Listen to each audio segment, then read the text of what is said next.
सच्चिदानंद सद्गुरु साईनाथ महाराज की जय। Sri Sai Satcharitra, Chapter 7. Wonderful Incarnation, Behavior of Sai Baba, His Yogic Practices, His All-Pervasiveness and Mercy, Leper Devotees' Service, Master Khaparde's Plague Case, Going to Pandharpur. Wonderful Incarnation. Sai Baba knew all yogic practices. He was well versed in the 6 processes, including dhauti, stomach cleaning by a moistened piece of linen 3 inch in breadth and 22.5 inches in length. Khanda Yoga, that is, separating his limbs and joining them again, and Samadhi, etc. If you thought that he was a Hindu, he looked like a Yavan. If you thought him to be a Yavan, he looked like a pious Hindu. No one definitely knew whether he was a Hindu or a Mohammedan. He celebrated the Hindu festival of Ram Navami with all due formalities and at the same time permitted the sandal procession of the Mohammedans. He encouraged wrestling bouts in the festival. When the Gokulashtami came, he got the Gopal Kala ceremony duly performed, and on Eid festivals he allowed the Mohammedans to say their prayers, namaz, in his masjid. Once during a Muharram festival, some Mohammedans proposed to construct a tazia or tabut in the masjid, keep it there for some days, and afterwards take it in a procession through the village. Sai Baba allowed the keeping of the tabut for 4 days, and on the 5th day got it removed from the masjid without the least compunction. If we say that he was a Mohammedan, his ears were pierced, that is, had holes according to a Hindu custom. If you think that he was a Hindu, he advocated the practice of circumcision, though according to Mr. Nana Sahib Chandorkar, who observed him closely, he was not himself circumcised. Wide article in Sai Leela on Baba Hindu Ki Yavan by B.V. Dev, page 562. If you call him Hindu, he always lived in the masjid. If Mohammedan, he had always the dhuni sacred fire there. And the following things which are contrary to Mohammedan religion, that is, grinding on the hand mill, blowing of the conch and bells, oblation in the fire, bhajan, giving of food and worship of Baba's feet by means of arghya, water, were allowed there. If you think that he was a Mohammedan, the best of Brahmins and Agnihotris, leaving aside their orthodox ways, fell prostrate at his feet. Those who went to make enquiries about his caste were dumbfounded and were captured by his darshan. So none could definitely decide whether Sai Baba was a Hindu or a Mohammedan. This is no wonder, for he who completely surrenders himself to the Lord by getting rid of his egoism and body consciousness thus becomes one with him and has nothing to do with any questions of caste or nationality. Baba saw no difference between any 2 castes and even between beings. He took meat and fish with fakirs, but did not grumble when dogs touched the dishes with their mouths. Such a unique and wonderful incarnation was Sai Baba.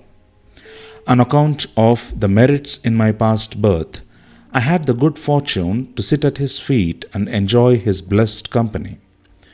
The joy and delight I derived therefrom was incomparable. In fact, Sai Baba was pure Anand and consciousness. I cannot sufficiently describe him, his greatness and uniqueness. He who took delight at his feet was established in his own self. Many sannyasis, sadhaks, and all sorts of men aspiring for salvation came to Sai Baba. He always walked, talked, and laughed with them and always uttered, Allah Malik, God is the sole owner. He never liked discussion or disputation. He was always calm and controlled, though irritable at times, always preached Vedanta, and nobody knew till the last who was Baba. Princes and poor people were treated alike by him.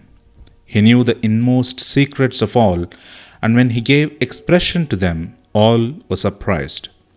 He was the repository of all knowledge, still, he feigned ignorance. He also disliked honor. Such were the characteristics of Sai Baba. Though he had a human body, his deeds testified to his godhood. All people considered him as the god in Shirdi. Behavior of Sai Baba. Ignorant that I am, I cannot describe Baba's miracles. He got almost all the temples in Shirdi repaired. Through Tatya Patil, the temples of Shani, Ganapati, Shankar Parvati, village deity and Maruti were put in order. His charity was also remarkable. The money he used to collect as dakshina was freely distributed, rupees 20 to some, rupees 15 or 50 to others every day. The recipients thought that this was pure charity money, and Baba wished that it should be usefully employed. People benefited immensely by having Baba's darshan. Some became hale and hearty. Wicked people were turned into good ones. Leprosy was cured in some cases. Many got their desires fulfilled without any medicine being put in the eyes. Some blind men got sight, and some lame ones got their limbs. Nobody could see the end of his extraordinary greatness. His fame spread far and wide, and pilgrims from all sides flocked to Shirdi. Baba had his asan near the dhuni and always rested there. He sat there in meditation, sometimes without a bath. He used to tie a small white turban on his head and wear a clean dhotar around his waist and a shirt on his body. This was his attire in the beginning.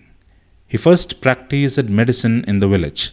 He examined patients and gave medicines. He was always successful, and he became famous as a Hakim, doctor. A curious case may be narrated here. One devotee had his eyes quite red and swollen. No doctor was available in Shirdi. The other devotees took him to Baba. In such cases, other doctors would use ointments, unguents, cow's milk, and camphorated drugs, etc. Baba's remedy was quite unique.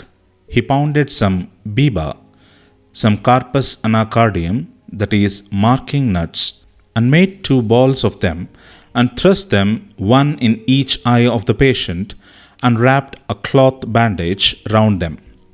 Next day, the bandage was removed and water was poured over them. The inflammation subsided and the pupils became white and clear. Though the eyes are very delicate, the biba caused no harm but removed the disease of the eyes. Many such cases were cured. This is only one instance in this regard. Baba's yogic practices. Baba knew all the processes and practices of yoga. 2 of them will be described here. Dhauti Kriya, or cleansing process. Every 3rd day, Baba went to the well near the banyan tree, at a considerable distance from the masjid, washed his mouth and had a bath. On one occasion, he was seen throwing up his intestines, cleaned them inside out, and placed them on a jam tree for drying. There are people in Shirdi who have actually seen this and who have testified to this fact. Ordinary dhauti is done by a moistened piece of linen 3 inches broad, 22.5 feet long. This piece is gulped down the throat and allowed to remain in the stomach for about half an hour for being reacted there and then taken out. But Baba's dhauti was quite unique and extraordinary. The second one is the Khanda Yoga. In this practice, Baba extracted the limbs from his body and left them separately at different places in the masjid. Once a gentleman went to the masjid and saw the limbs of Baba lying in separate places. He was terrified. He first thought of running to the village officers and informing them of Baba being hacked to pieces and murdered. He thought that perhaps he would be held responsible as he was the first informant and knew something of the affair.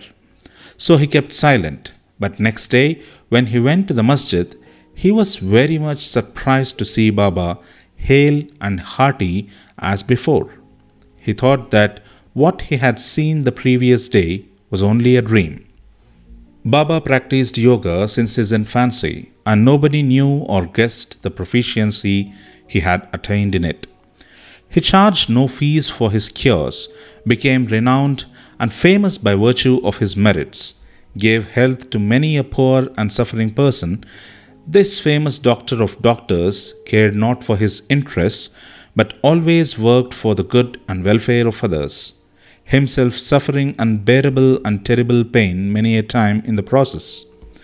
One such instance I will relate now, which will show the all-pervasive and the most merciful character of Sai Baba. Baba's all-pervasiveness and mercy. In the year 1910, Baba was sitting near the dhuni on Diwali and warming himself. He was putting firewood into the dhuni, which was burning brightly. A little later, instead of pushing logs of wood, Baba pushed his arm into the dhuni. His arm was scorched and burnt. This was noticed by the errand boy Madhav and also by Madhavrao Deshpande, Shama. They at once ran to Baba, and Madhavrao clasped Baba by his waist and from behind and dragged him forcefully backward and asked, "Deva, why you done this?" Then Baba came to his senses and replied, "The wife of a blacksmith at some distant place was working the bellows of a furnace. Her husband called her. Forgetting that her child was on her lap, she got up hastily and the child slipped into the furnace. I immediately thrust my hand into the furnace and saved the child. I do not mind my arm being burnt, but I am glad that the life of the child is saved." Leper Devotees Service. On hearing the news of Baba's hand being burnt from Shama, Madhavrao Deshpande, Mr. Nana Sahib Chandorkar, accompanied by the famous Dr. Parmanand of Mumbai with his medical outfit consisting of ointments, lint and bandages, etc., rushed to Shirdi and requested Baba to allow Dr. Parmanand to examine the arm and dress the wound caused by the burn. This was refused. Ever since, the burnt arm was dressed by Bhagoji Shinde, a leper devotee. His treatment consisted in massaging the burnt part with ghee and then placing a leaf over it and bandaging it tightly.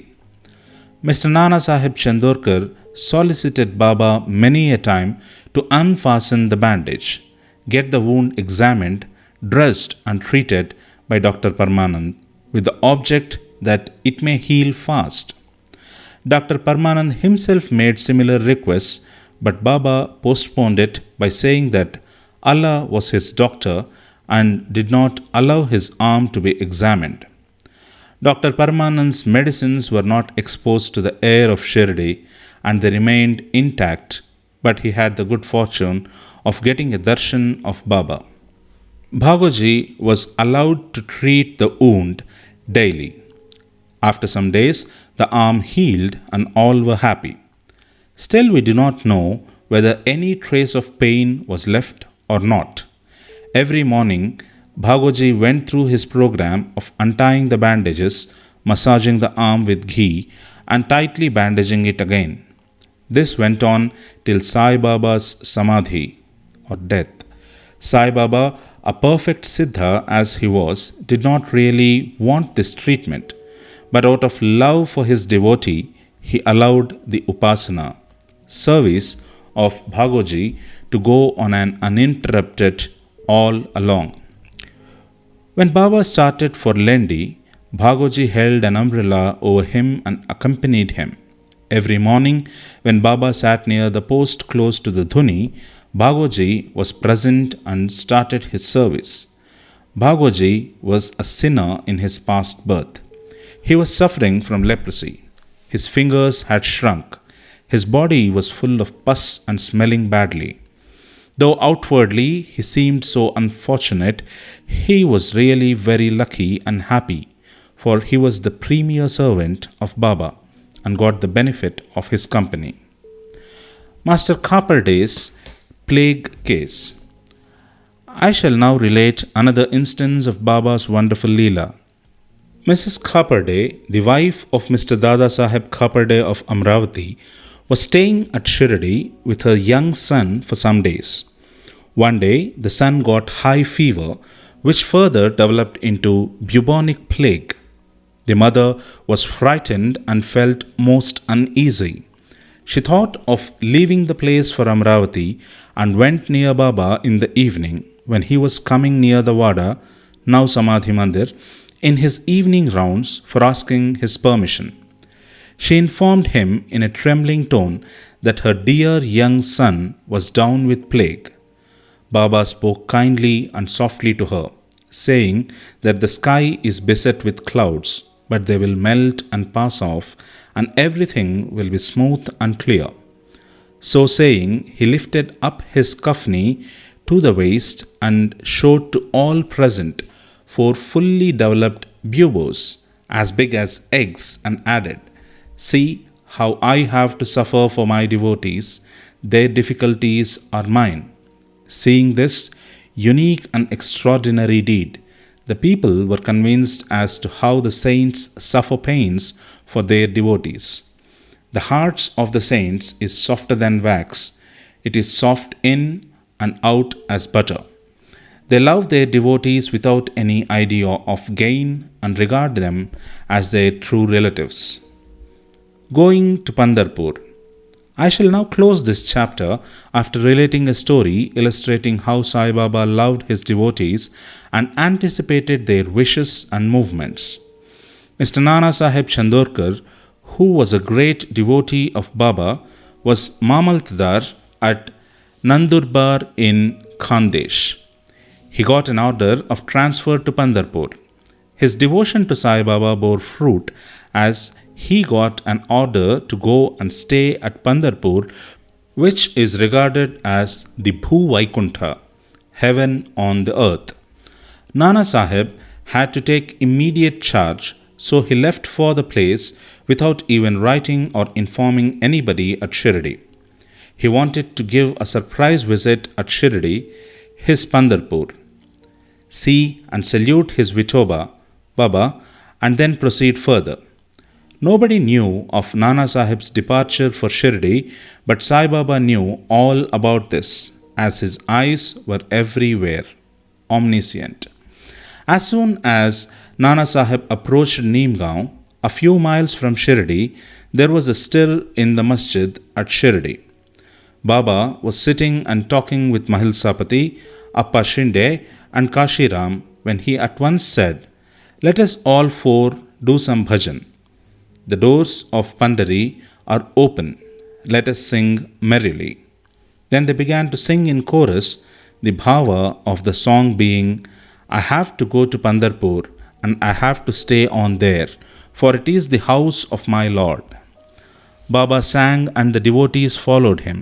After a short while, Nana Sahib came there with his family, prostrated before Baba and requested him to accompany them to Pandharpur and stay with them there. This solicitation was not necessary, as the devotees told Nana Sahib that Baba was already in the mood of going to Pandharpur and staying there.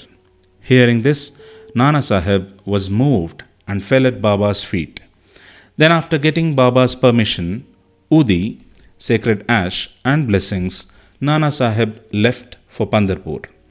There is no end to Baba's stories, but let me now stop here, reserving for the next chapter other topics such as importance of human life, Baba's living on alms, Baijabai's service, and other stories. Bow to Sri Sai, peace to be all.